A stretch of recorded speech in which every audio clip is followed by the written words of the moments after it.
Jeanette Andrews, thank you so much for joining me. Thank you so much. I'm so happy to be talking with you. In the past interviews that I had, I did not introduce my guest because my goal was to focus on their ideas rather than the people. But I think that you have such a special profile, and I need to give some information to the audience to know who actually you are. So I will try to do that in a nutshell because there's a lot to say, and you just tell me if I missed something. Go for it. You have different hats. You're an artist, you're also a magician and a speaker, and you incorporate in your work not only magic and illusions, but also philosophical concept and rigorous research and also history. So you have a broad scope of expertise there. You've been recognized not only in the domain of magic, but also in academia, with collaboration with Harvard and the University of Houston, and more recently also the MIT as a visiting artist. And on top of this, you've been featured in the Boston Globe, Chicago Tribune, and the New York Times. So based on my information, that's what people need to know at this point. Yeah, and Is that all that correct? was my whole life story in 30 seconds. So you nailed it. Awesome. And of course, what I would like to kick it off with is magic. We have many different conceptions as lay people that are outside the domain. We have magic as a supernatural thing, as superpowers, and we have this idea of magic more of as a show, as a performance. There is many different definitions that are thrown around for what magic is about.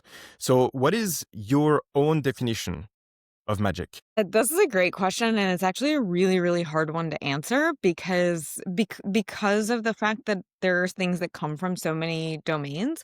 And it was funny. I was asked this recently, or I guess it was a couple of years ago now, as part of actually a psychology study done by Anthony Barnhart's lab at Carthage College, and they basically were trying to get at you know trying to understand what magic performances are via talking about some magic's near neighbors. And it's like, okay, well, our demonstrations of kind of performance demonstrations of mind reading, is that magic?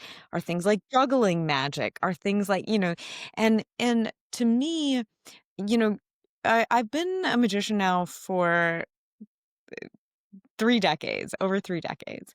And I'm still landing on my own definition of this. It's hard. I think that to me, magic, if I'm only giving a definition of like a performance, a magic, like something that is kind of properly defined as a performance, for me, it's an intentional performance that is showing a viewer a violation of some form of law of nature that, because of it being a performance, is extended over time and is presented by an intentional actor that is doing so via technical skill. And so kind of dissecting some of the parts of that, um, you know, looking at magic as an intentional act, like it's, if I'm looking at a performance of magic, that's something that is very intentionally done. Both parties understand that you're watching a performance. That's very different than if you see something that is, luck or coincidence or something like that. I think there's a lot of things, when we look at ideas of like meaningful coincidences, or things that feel lucky. Um, so that's something where it's like presented intentionally, and ideas that then also is usually showing, some sort of, we have very rooted understanding of just the physical laws of nature. A lot of magic is showing some sort of kind of expectation violation of like basically like our intuitive physics understanding of the world. And so usually it's things like that. And then things that are temporally extended. So things, performance magic differs a little bit from things like visual illusions, which tend to be like a perspective shift on the part of a viewer of a visual illusion, as opposed to magic, which is somehow extended through time. So, that's a base kind of definition from my standpoint. There's some there's some other definitions floating around. Google Arts and Culture's definition is actually not bad. It's something like a performance, you know, displaying, um, like showing the display of supernatural abilities using natural means presented to an audience, or so, it's something along that line. So it's not dissimilar. So I've looked at a few definitions, and there was one by Gustav Kuhn, the neurologist that is also studying magic. And for him, it was experience of witnessing something that seems to violate the laws of nature, even though we know it cannot be real. And so for you, I mean, you exclude. I'm not really sure. I think that in his case is including any kind of events. And for you, there's really magic incorporates. There's an audience and there is an agent doing the magic, right? I mean, from my standpoint, yes. And again, I'm looking at it purely from, thinking about like a social frame of a magic performance. And it's funny, I had not read, I've known Gustav for many years and I had not read that exact definition of his. So that's funny. We're all triangulating around the same thing, but, um, yeah, I mean, I agree with you, insofar as that, like, yes, to me, it is something that, like, if we're looking at like a magic performance that is more narrow than something that is, the violation of a law of nature that is not purporting with our expectation, because there's things that happen in the world that then do get when it's not kind of done with that intentional act of a presentation of a performance with that really very specific, like, bracketed social frame, then that's where you start to see people edge towards, oh, was this a supernatural occurrence, was this chance, was this luck, was this, it starts to get a little fuzzy on that end. Something that is really interesting is the sociologist Irving Goffman talks about, the social frames through which we view experience and types of experience and how that changes how we might view similar or the same events. And so that I think is very much related to like a lot of kind of his work in sociology, I think is very related to, kind of some of the concepts that I'm talking about. Like, for example, also in like a near neighbor type of idea, if you think about, for example, seeing, the quintessential, kind of like cups and balls magic trick, right? If you think about, for example, 3 examples of seeing, I'll give this with the idea of all of them being presented by the same human being, wearing the same thing, saying the same words, performing the same gestures. One of them is presented to you as a magician doing a magic show. One of them is presented to you within the social frame instead of a magic show as a magician, but in a play. And the other one is presented as basically you're seeing the same person, same word, same everything, but as now you're seeing it as a gambling demonstration. So all of those things have very different, basically what's happening there is there's very different toggling of like stakes and scrutiny, based on the social framing that's happening. So if you look at basically someone still being having the same social frame of a magician, but being in a magic show versus a play, basically what's happening kind of in the differences between those two things, in my opinion, is typically a lot of times performances of magic in magic shows, the magic is presented as an end in itself as opposed to a means to an end, where if we look at something in a play, you're seeing, usually magic is performed as either to advance a plot or as part of character development or something like. And so basically because of that, because it is not an end in itself, the scrutiny on it is way lower. And also because of the social frame of the play, the suspension of disbelief or suspension of belief, it's framed in different ways, is also quite high. Um, because you are willingly subjecting yourself to this larger, to being engaged in a larger narrative. So in a slightly different example than the cups and balls thing, but if I go and I see a play that is, Peter Pan, and, some an actress playing Tinkerbell flies and people see the wires, no one is walking out of that being like, "Ugh, the whole narrative of Peter Pan is lost to me, like, that sucked, I want my money back." No one's doing that. Um, because you're there for the larger story. As opposed to with magic, people's scrutiny is so high because the end is a different goal. And so so coming back to like the idea of if you're watching the same person still posited as a magician doing the same things, if you're seeing it in a play, basically you're watching, somebody where you as a viewer, you're understanding this is an intentionally performed act.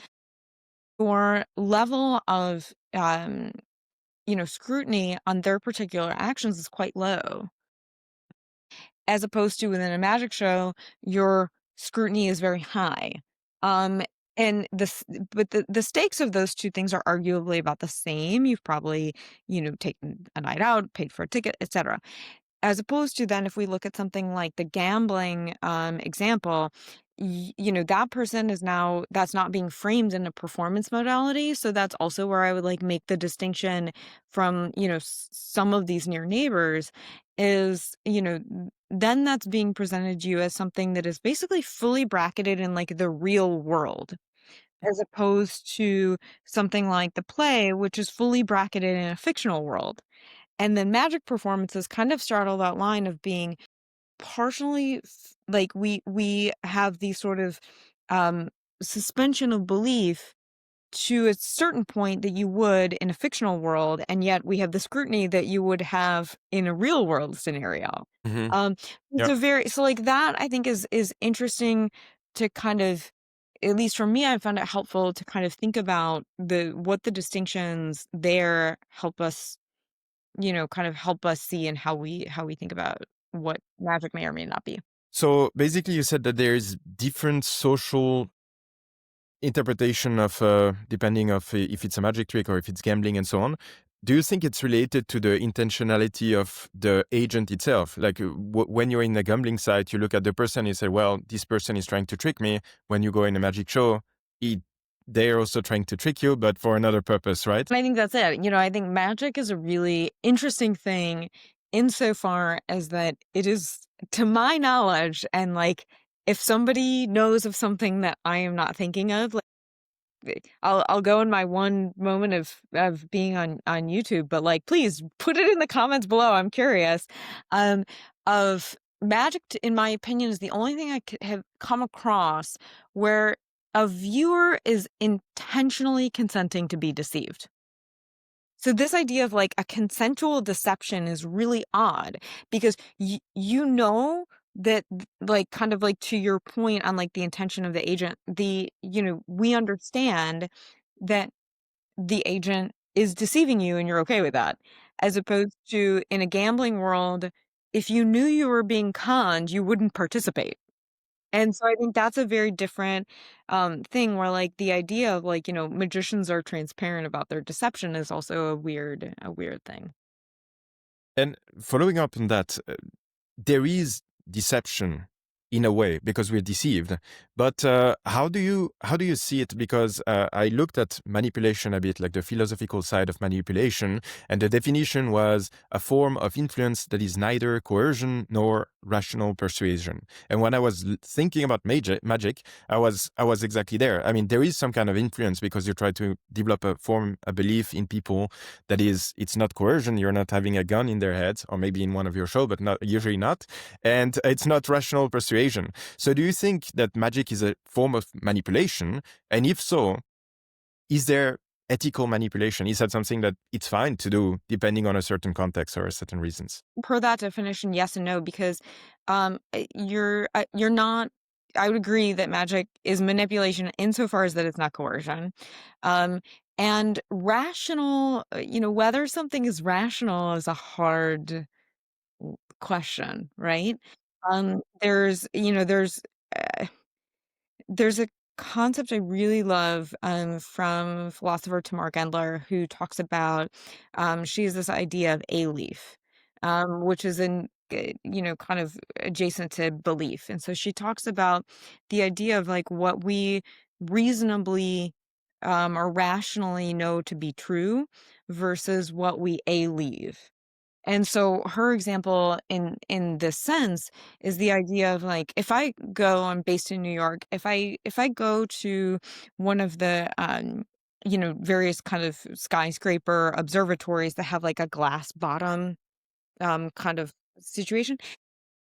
I can rationally believe that that is safe to stand on. I know there's been years and millions of dollars of engineering that has made that safe. And yet, I'm basically kind of concurrently holding that rational belief and also this kind of sensory and visceral, kind of almost like a visceral belief that I'm not safe. Um, Insofar as that is also very different than, the sort of, if we look at something in terms of like, is this reasonable to believe that, I'm my neighbor across the way is like, gonna hang laundry on her second story back deck. That unquestionably, this like old rickety wooden porch, unquestionably less safe than the glass bottom observatory. And yet I'm quite positive that that woman is never rationally thinking about viscerally feeling unsafe. She's not leaving her level of safety, but it is feeling rationally safer, even though maybe those things should be switched. So I think that, and kind of thinking about what is a reasonable belief, to hold, um, in terms of, is magic manipulation? Uh, you know, uh, Magic basically toggles between, takes an audience through having you experience things that feel very rational, and then having you believe things that are very irrational. And the way that I like to think about this is basically, as a magician, part of my like background job is in the service of trying to create sort of this impossible seeming kind of violation of a law of nature. Like, as magicians, we know what, almost like, for like an architecture analogy, we know what like the end shape of a building is that we're trying to accomplish. It is also not possible to accomplish that in the real world. And so you have this impossible building you're trying to construct. And so then what you're basically trying to do is create basically scaffolding that basically is forming kind of like the skin of the shape of this building that can't exist. And so in that scaffolding, basically in terms of like rational, kind of how we reason through things, basically as a magician, we're trying to take an audience through building scaffolding so that an audience can make inferences that seem reasonable at different stable points. And so then, where people will mentally kind of take certain inferences where the technical gaps are that can't actually happen in the real world. So it's like, I know there's a gap here. So there needs to be a support pillar that seems reasonable, or that seems like a rational thing to believe here and here. So people, kind of make this leap that feels rational, and yet is actually not, genuinely supported, but the two things on either side are genuinely supported. And so a lot of magic is just creating basically like 360-degree scaffolding of taking an audience through visual cues, through language, through social behavior, through all of these things that perhaps are manipulative, to basically have them jumping from a reasonable claim to another reasonable claim to kind of etch this out so that something feels like they've gotten to an end conclusion through reasonable claims. So in some ways, it's sort of almost like, like again, it feels close to like paradoxes, kind of way. What do you consider the purpose of magic?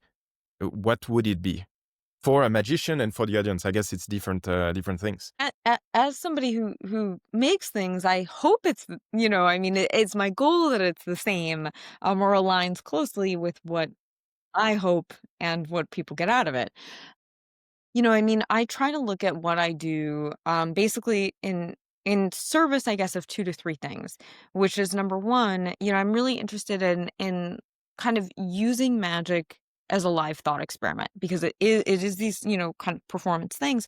So, you know, if we look at something like, optical illusions, it's like that is usually showing you some sort of like perspectival shift or whatever. And so magic, because it's extended in time, there's a lot more things that it can show us about how, whether our thoughts or beliefs are rational, how we are, um, coming to different, you know, if our paths of logic are correct, how are we forming judgments about things? How are we forming our sensory perception of the world? That's been a big one to me for most of my life, is how are we forming our sensory judgments about the world? And what does that say about the world, and what does that say about us? And so I think for me, my personal goal is to basically create these, in the performance work I do, and then also, in the kind of adjacent artistic practice, which is kind of all one and the same, is to kind of create these moments that kind of hopefully give people, chances to think with me through these sorts of questions. And so that's what I hope. I mean, I think on a base level, um, I think, and I've thought for a long time, that the world around us, especially when we look at, kind of just in a really much more like base sensory way, the world around us is just so wildly complex. And we don't take time to kind of think about these concepts of like the complexity of our experience, and a lot of times just how kind of genuinely incredible a lot of these things are. Like the Mhm. fact that, that I can think a thought in my head, conceptualize that through the language that is in my internal monologue, have the, you know, bodily ability to then produce a sound through my vocal cords that's getting propagated invisibly through the air, that I won't even touch the internet piece of this. Um, but even if we're in person, that then could travel via sound waves into your ears, vibrate like the inside of your ears, go into your brain, you conceive that in language, process that. Like the idea of basically just speaking as human beings, that's not terribly far off from almost like telepathy. You know what I mean? And so like that as an idea, like, and yet we speak all the time, and we don't take the time to be like, this is amazing. Like, we are able to communicate and have a thing in my head be a thing that is some close approximation of it in your head. That's quite astonishing. And so I think magic a lot of times serves, hopefully, as just like a kind of base function to be like, this is all kind of wild. I'm so happy that you're saying this because I have a quick story on this. I used to be part of Toastmasters. I don't know if you know, it's a public speaking clubs. And so we have impromptu speaking, which is they give you a topic and you need to talk about it. I thought that was the moment for me to tell people about how amazing the sun is. Because there is the sun up there, it's just a big fire Yep. in the sky, Yep. and this produces all of our energy, and we consider it totally fine. Like everybody that lived ever saw just this sun and so on. So I went into a 3-minute speech on that. Nobody got it. People were like, he lost his mind. And so I'm happy that I found people that have this reflection of saying like how amazing and random this thing is. That's weird. I mean, like, there's a great passage in it's the Olafur Eliasson Studio Cookbook, where he makes a similar, or actually it's not him, it's a guest essay, I think, where they make a similar argument. I mean, it's a cookbook, but it's also an art piece, and there's kind of some philosophical writing in it as well. And somebody basically makes an argument about like individual pieces of spinach. And they're breaking down, which, like, again, if you think about, any piece of, I have windows here, which is why I'm looking this way, but like, if you think about like any leaf on a tree, like that's insane, like that's insanity. And so I think like, that's the sort of thing that like just these ideas, and I think that's why like there's so much when we think about like, Gustav talking about laws of nature and what he's saying, and similar with Willie with me, it's like, okay, a lot of times for us to, when we think about things like paying attention, a lot of times for us to pay attention to things, there needs to be some form of change, or there needs to be some sort of shift to make us pay attention to anything, even just, something moving, and so I think like that's the sort of thing that, you know, I've always been interested in, like, can magic draw attention to the genuine laws of nature via the showing of some sort of discrepancy in a law of nature, and then kind of pointing back to what its typical function is. And that's a perfect segue into what can magic teach us about how we perceive the world and about beliefs and so on, because there is definitely an interest from the academia. You've worked with universities now, you worked with professors in different fields, and so how would you summarize a bit the interest that there is? People realize magic as something to teach us.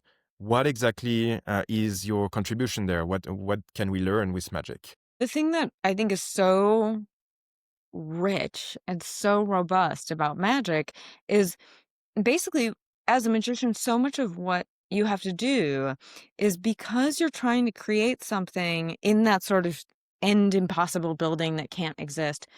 You have to have such a deep understanding of what the building is, normally, and then to be able to create all the things around it that is a basically flawless simulation of reality in real time that's live.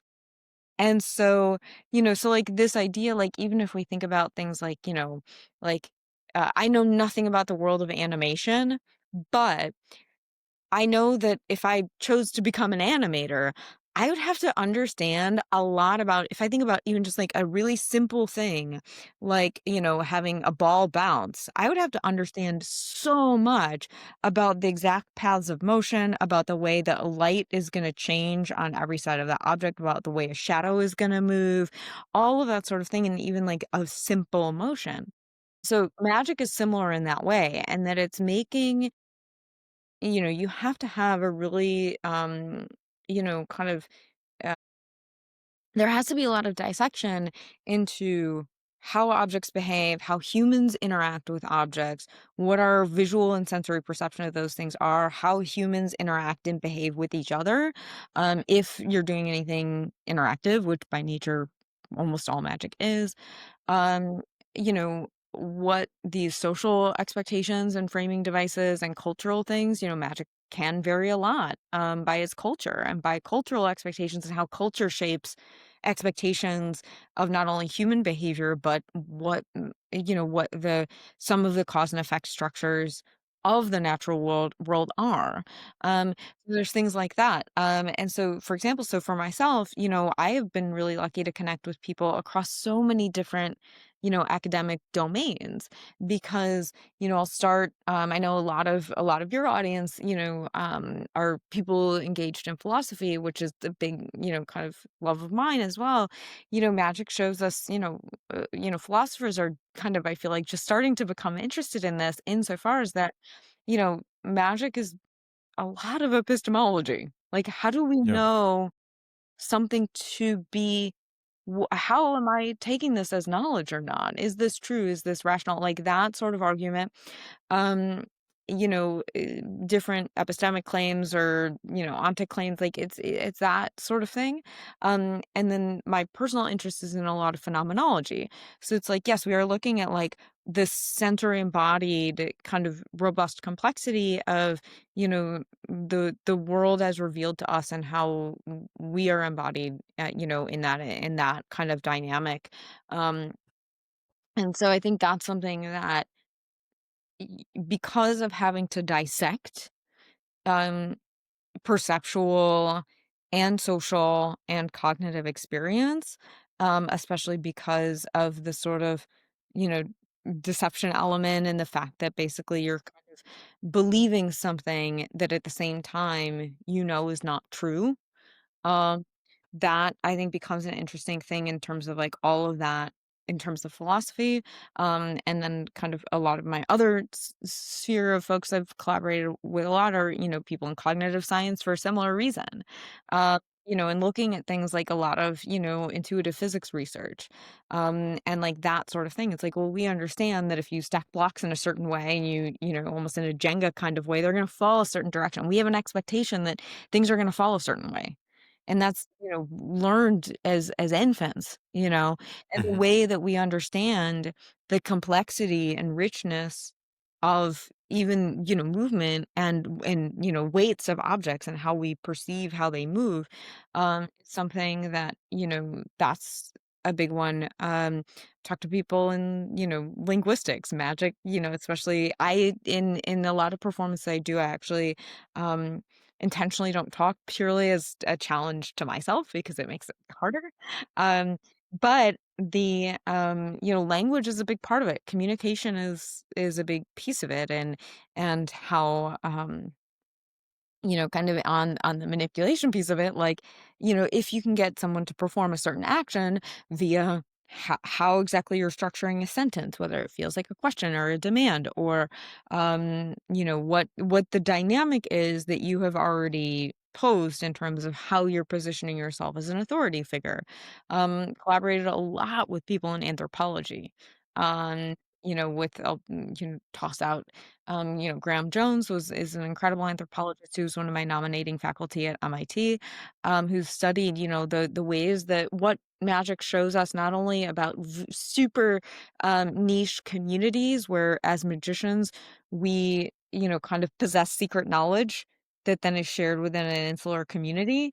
One of his books, Trade of the Tricks, is about that, and the other of his book, Magic's Reason, is about reason and also about magic and structures of power. And so when we think about things like that, so like anthropology has an interest in it, and even there's a lot of people. This is less my lane, but I've had mentors that are very into this, and I have one friend who's very involved in this. Is looking at things like math. It has a lot of mathematical underpinnings in its technique. And so I've collaborated, or I'm in the process of collaborating with some people in the math world. There's a lot of things, like one of my big loves is material science. So like collaborating with people in material science, of having a really robust understanding of how materials function, and how we can make things that look one way and behave perhaps completely opposite. Um and so there's things like that. And then that's not even touching, a lot of the kind of performance pieces, of this. But I think that's a lot of, kind of the academic interest in it, um, is that sort of thing. And the last thing I'll toss out on this is also, one of my other nominating faculty members for my recent MIT residency was Arvind Satyanarayan, who's in the head of their data visualization department. So, we have had innumerable conversations for the last couple of years about how people place trust versus scrutiny in different forms of visual information. And so, as a magician, there's a great quote from the Edward Tufte Visualizing Explanations book, that says something to the effect of magicians are ethical disinformation designers, which is pretty real. And so it's like, if I'm having to create a visual scenario, and especially a lot of my particular work is almost kind of vignette oriented. I like to create magic that kind of would almost function a little bit more like people can visually take it, almost like still lifes, like they're almost like watching like a series of still lifes. And so in that kind of series, I have to think about where people are gonna place visual scrutiny. And when you're thinking about something like creating, a data visualization for the New York Times, where are people gonna place visual scrutiny? How are they gonna trust something as being authoritative or not? And how is all of that working in the mind? And the big piece of this is then a lot of times people's own metacognition of that. So, for example, like people, within magic, people fully understand that the thing that they're seeing isn't real. It didn't really happen. And that there is some sort of deception underpinning that, as opposed to, we saw this so much with the, rampant spread of, misinformation and disinformation during COVID.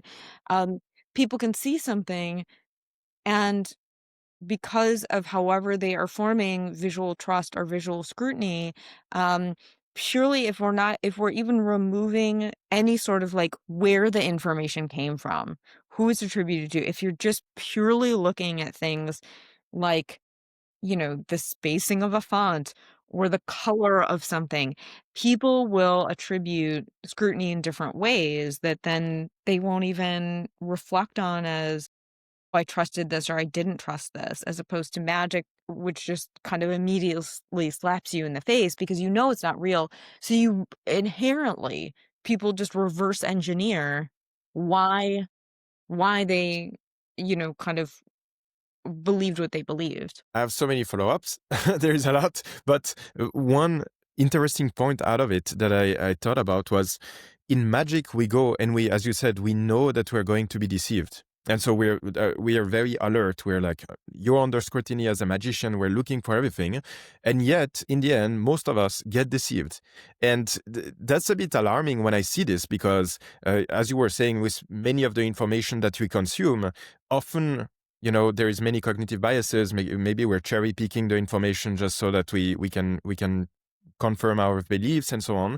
And we might totally be deceived. I mean, I don't see how we cannot be deceived when you see what magicians are able to do when we are super alert. I think it's very hard for us to defend ourselves against demagogues and conspiracy theories and so on. So, do you see, in your own experience, do you see some hope for us, because on how we can protect ourselves from deception? Yeah, I mean, I think that's one of the things is that magic does, and I think you just made a perfect tie-in with this, is, you know, m because of that social framing of magic as a performance, we people hyper scan to a level you would not believe. Like, it is incredible what people do, and that was actually a big part of, like, the birth of the last project I did was, there my kind of classic example of this is, like, I cannot tell you how many times over my life when I've been doing a performance and, like, just you're in a room and, like, dust has gotten in my eye, or just the most normal thing that happens, and I'm, like, trying really hard to not touch my face, but I can't take it anymore, and I'm like, "Okay, I'm 5 minutes and I have to just, like, do this," and I have had people actively be like, "What was that? What was that about?" And I'm just like, "I don't know, a vent kicked on or something, like, I don't know, there's dust in my eye, like, I don't know. I'm a human being with a face, like, I don't know."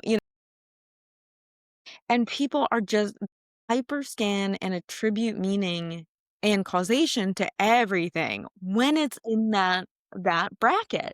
And so I think, like, that idea of, like, I think there's a lot of lessons to be taken from that in terms of, how to, I don't wanna say protect yourself against disinformation because we're all susceptible to it.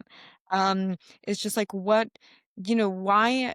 I think a lot of it is, we see this in our own biases all the time of like, oh, well, my friend sent me this news article, and so just yes, it's true, or whatever. And then you're like, well, actually, hang on, let me see where this came from. Or let me, and so I think it is a lot of that, sort of thing of like, what is the bracket under which you are, kind of onboarding information in the first place, and then going back to that, like, kind of levels of, the stakes of something versus the scrutiny of something. So often, magic is such a weird thing where again, I say this with all love and respect to my field, it is very low stakes, right? Like, I'm not doing brain surgery on anybody, but people's, like, scrutiny is so high for something where the stakes are so low. And so I think, like, kind of looking at how do we flip that in terms of again, so much of it is just being aware of your biases and also just knowing that we're all fallible. There's a lot of great information on this. Kind of there's a term coined by C.T. Nguyen, who's a philosopher out, I think he's in Arizona somewhere, but he talks about hostile epistemology, and he talks about how basically how we are all limited cognitive beings. He's like, we are all, trying to basically put together our world through these very limited slices. And so we're having to kind of fill in the gaps, and magic is all about filling in the gaps. We're having to kind of fill in these gaps because we are finite cognitive beings. And so then what are the ways in which that sort of like epistemic process is exploited either by hostile actors or by ourselves as saying like, we just don't have the time or like metabolic brain capacity to Mhm. count for everything. And so I think it's, a lot of it is just like what are we attributing, this basically what are we giving that prevalence of stakes to? I think is a important question. And you've talked about here like cognitive biases and everything, and I think that's really something where magic was in advance compared to so many other fields. I mean, one of my life-changing books that I read was Thinking Fast and Slow by Kahneman and Tversky. I realized I know nothing. I'm always being deceived, and I need to be better. And this is something that it was published, I think, in the 80s or something like this. Yeah, But since then, like economics, all the models of everything. economics are based on Homo economicus, every rational, all the information, and we realized that's not how life is. And I think magic there had a lot. I mean, it's been centuries that magician knew all about it, right? Yeah.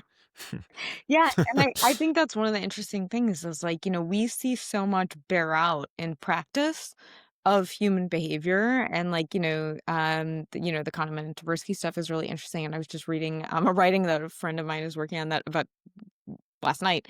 In terms of this idea, these like systems one and systems two thinking and how this um yeah, like how that essentially relates to like the overarching, kind of philosophical tradition and I think so in some ways yes and no. Like I feel like it's so magicians have been very attuned, I think, to having embodied practice of all of these things and understanding how they function in the real world in a way that I think um other things are just kind of catching up to. And, there's a lot of things that like predictive, kind of essentially like predictive human behavior, in terms of just so much trial and error of like, for me as somebody who's done this for decades and, thousands and thousands of performances, you see the mental shortcuts people take. You see the behaviors they're likely to take. You see the things they're likely to be more rational about. You see the things that they are more likely to be impulsive about. You see all this unfold in these very specific ways just time and time and time and time again.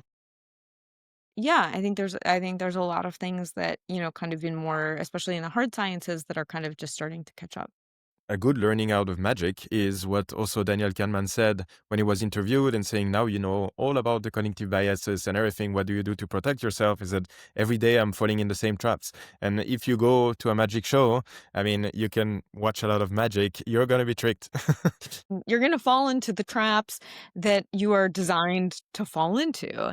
And this is actually, something I've been thinking about a lot in the last year is, one of the anthropologists whose work I really love, is at Yale. His name's Paul Koppelman. He's a friend and collaborator, and he, there's a, there's an article, it's called, Vogel's Net, I think is the name of the article. And basically, they talk about basically art as traps. Um, and he and I had a discussion once about the idea of like magic as a trap. And so, like, if you think about, and he had this really astute point on it, that basically, like, um, to trap an animal, like, he's like, if you have, a mouse in your house, you have to put yourself into the mind of the mouse to be able to catch the mouse or any sort of animal. He's like, so, the idea of like, in the Vogel's Net article, and again, I can't remember the name of the author on that one right now. But I know it was a woman writer. She's making the argument of like a similar thing with kind of like emotional affect in art and kind of how that is working. And And, like, it's not dissimilar from magic. Like, for somebody to create something, we have to know the cognitive biases they're going to fall into to kind of then create that sort of, like, deceptive trap at the end, um, that, I think it is a lot of kind of knowing and understanding the repeated, kind of the repeated mental shortcuts that people are taking. And again, like, I don't, a lot of, something I will say is that, like, so much of cognitive biases, overall, and I do largely agree with this, like, get such a bad rap, you know? I will also say that cognitive biases are the only thing that allow us to, like, live in the world. You know, if I had to think every time, and again, this is a big part of what undergirds magic, is, like, if I had to think every time that I picked up a pen, like, you know, or, like, really a better example, I guess, is, like, every time I saw someone else pick up a pen, if I was just like, what are they doing with that? What's that about?" Like, I could just see it out of my, like, very blurry periphery vision and just be like, "Whatever." Like, this is a normal thing that I don't have to onboard or pay attention to in any way. As opposed to that, like, sparking some, it's a movement cue, something's happening, is this a threat? Like, it's just like, I understand somebody's writing something, whatever. Like, and so there's so much of that too that, just for us to moment by moment function in the world, we have to be taking these shortcuts and these biases. We just couldn't survive otherwise. And so I think it's just being mindful of, like, which ones are helpful and which ones are hurtful.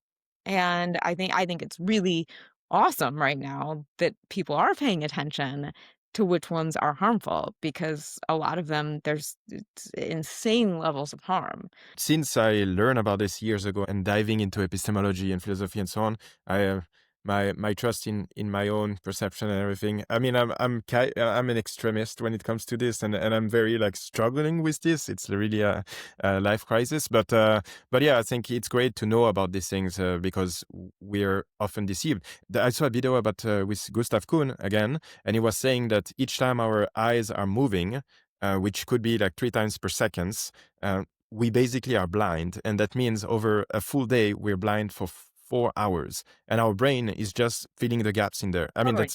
that's crazy. We don't see anything. No, it's wild, and so, like, there's some really interesting things, and I've heard different amounts of time based on, like, the saccade movement, and different people have tracked that in different ways. There's a similar example that I really love. We'll pop up an image on screen, and then I want everybody, in a second, you'll see a single word in red in the center. I want you to just focus on that word. Okay, great. We're gonna take it away. I want anyone to think about what any of the rest of the text was, like what the content of any of the rest of the text was. And none of us can. So we'll put it back up again. And so basically what this is demonstrating is that we only, like, I'm very fortunate in that my visual acuity is still, like, pretty decent. It's getting worse, but most people, even with, like, 20/20 vision, you can only see in, like, sharp focal focus in anywhere from, like, a 1 to 3 degree range. And so it's like, if you hold your arm out, that's like the width of your thumb. That is the amount of your visual field that you can actually see sharply in sharp focus if you have perfect vision. And the rest of it, like, if you saw, like, on the image on screen, the rest of it is like a quotation from passages of Merleau-Ponty where he's talking about visual perception.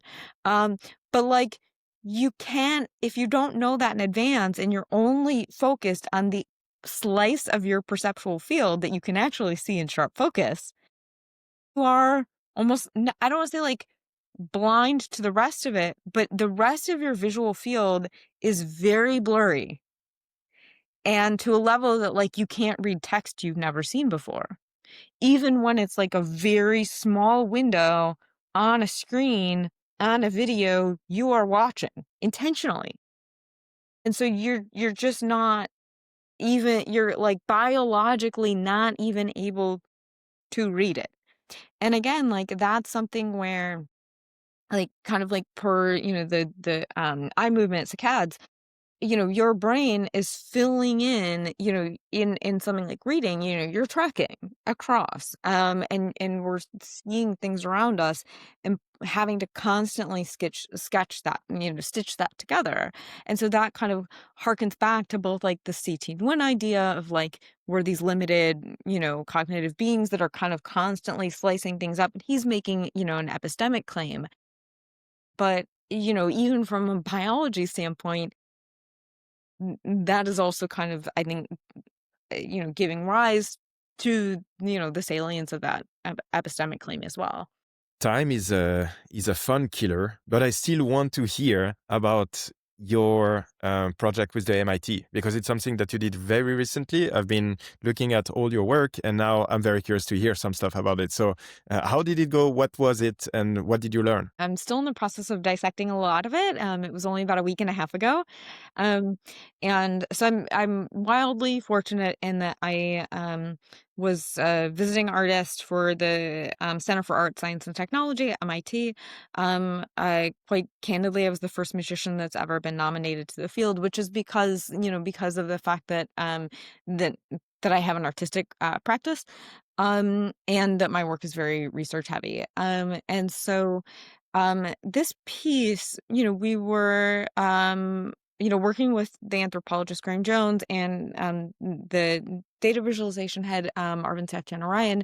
We were very interested in these ideas, of social framing devices and kind of bracketed experience, and how we form visual forms of scrutiny.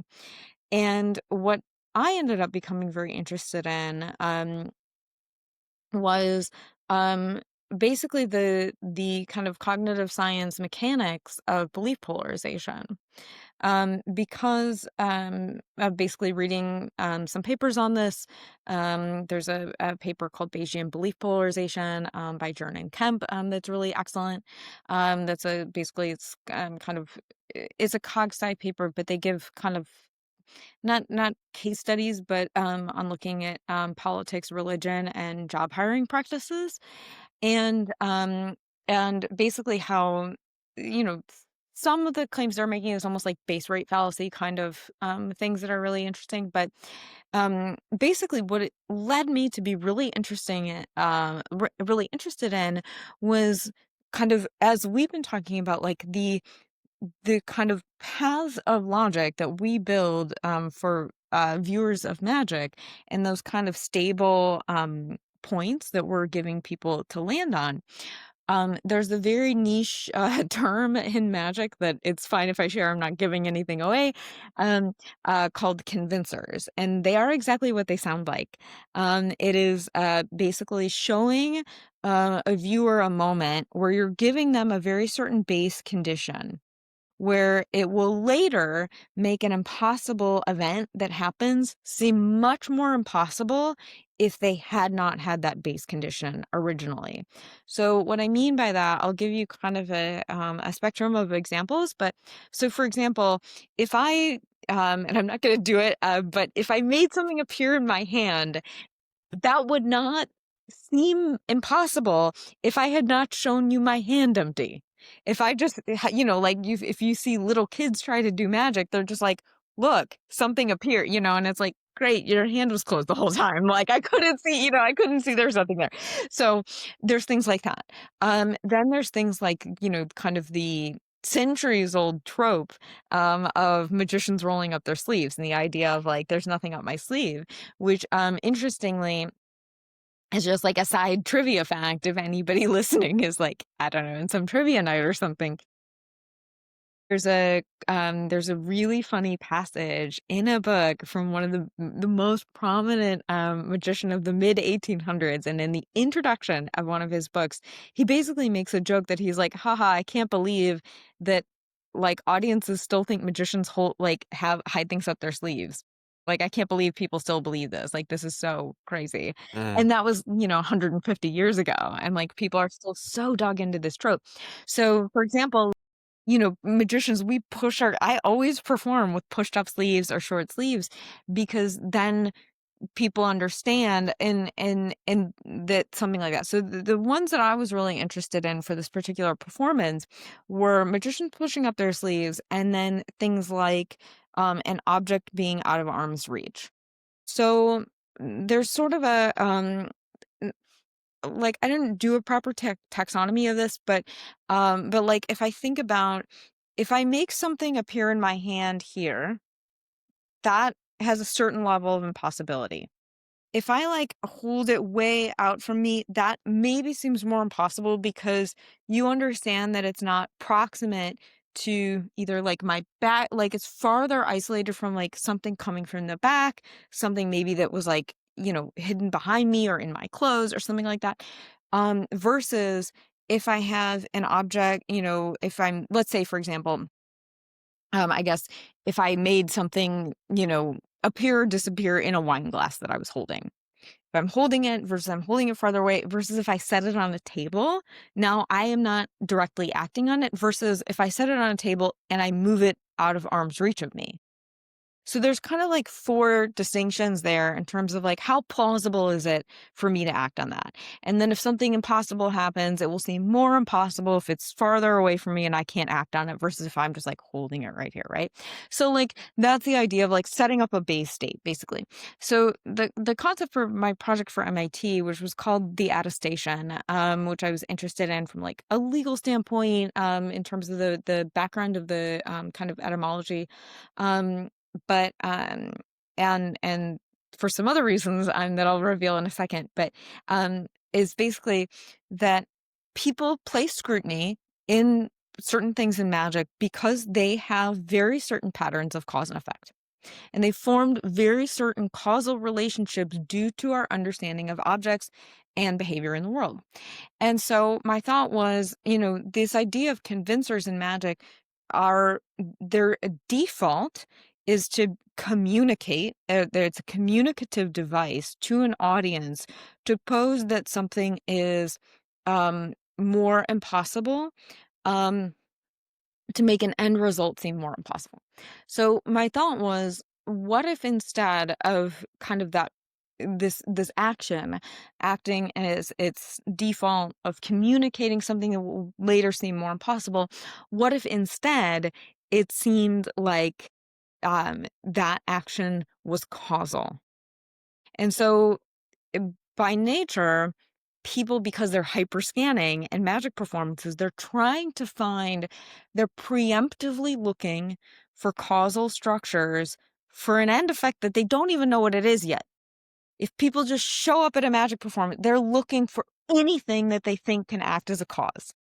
And so basically my idea was basically, what if I could take an audience, unbeknownst to them, divide them into groups, have people go into an installation that was posited as a like pre-performance VIP reception, where then everyone in that group, just due to environmental things they had to interact with, would learn that a certain gesture always was causal. So what I mean that happened was in the performance, I performed the convincer of moving an object out of reach, that were an object, a signed dollar bill in a wine glass would disappear.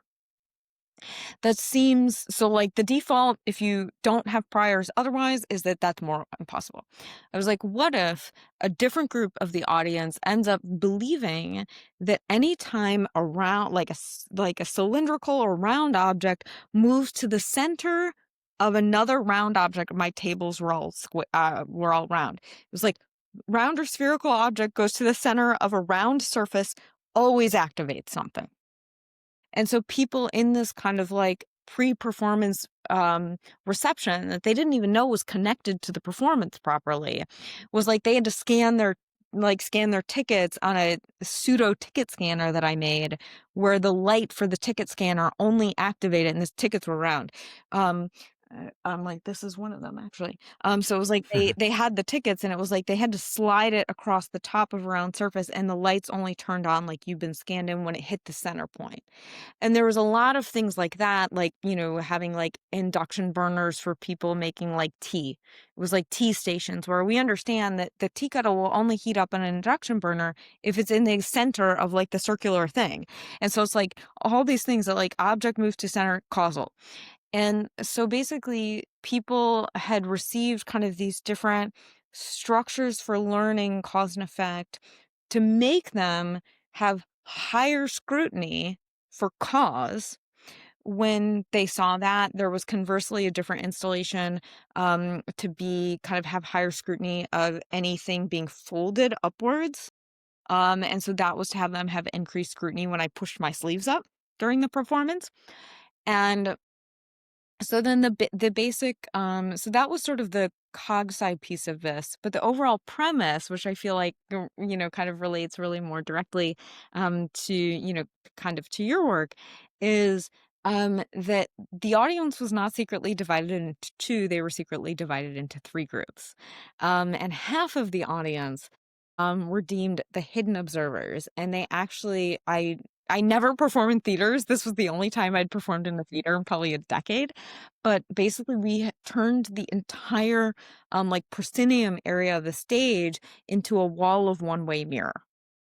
And so the entire front of the stage, basically, it turned what was happening on the stage into like a one-way observation interrogation style space. So basically, for length of lack of taking longer to explain, the first half of the audience all got seated in the theater seats where they could see onto the stage.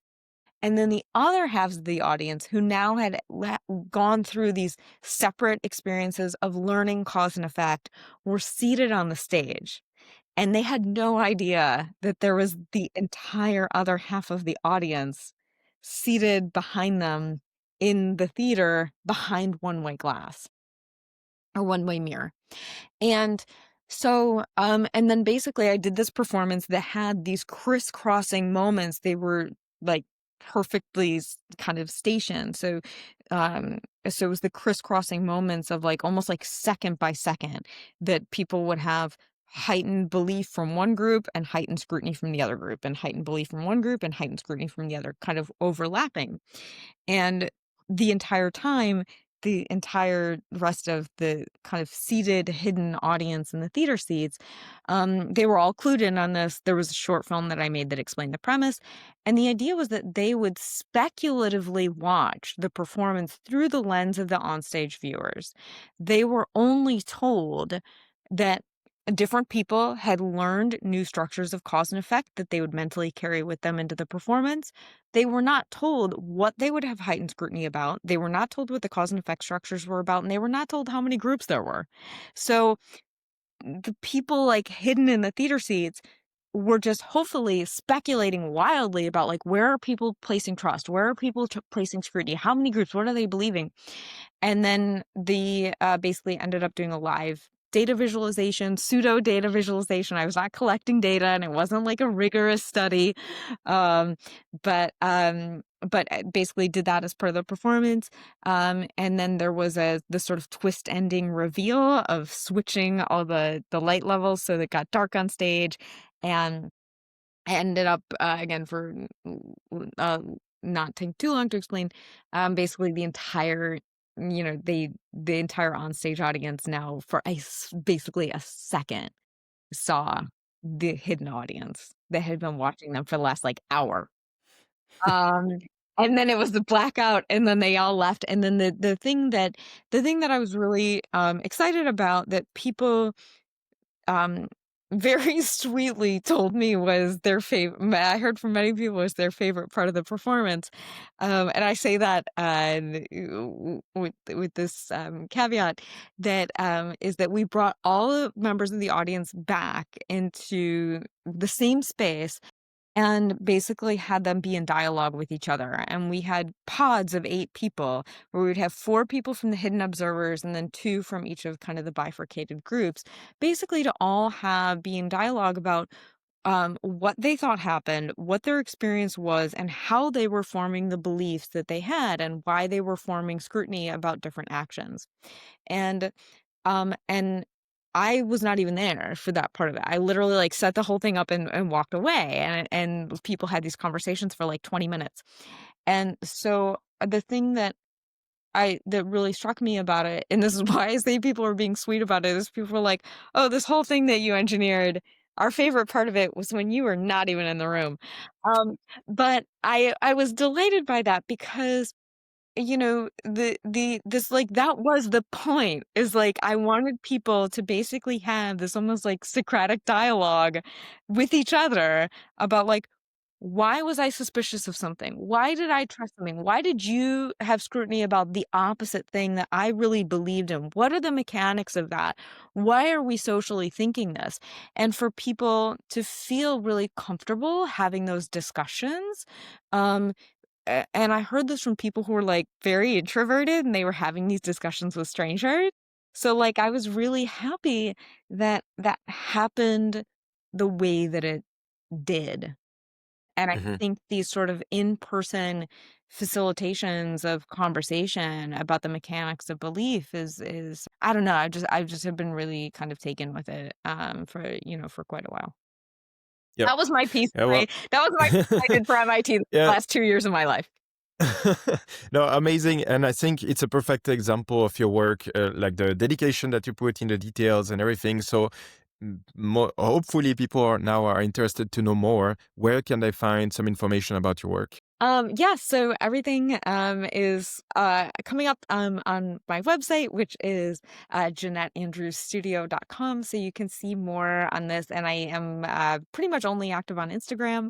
And I'll also take a second just to say that, like, in the future, I'm super excited. This is actually my first public announcing of this is I was invited to be basically the first artist in residence of this kind of new iteration of the Arts Institute at Brown. So would love to have people just starting that journey, and would love to have people follow along with me. I will put all the information in the description. And Janet, thank you so much. It's been a blast. I've been maybe 50% of my questions, but I loved it. It's Thank you so much. I'm the most verbose guest you'll ever have. It's great. It's great. I love it. Thank you so Thank much. you so much for having me.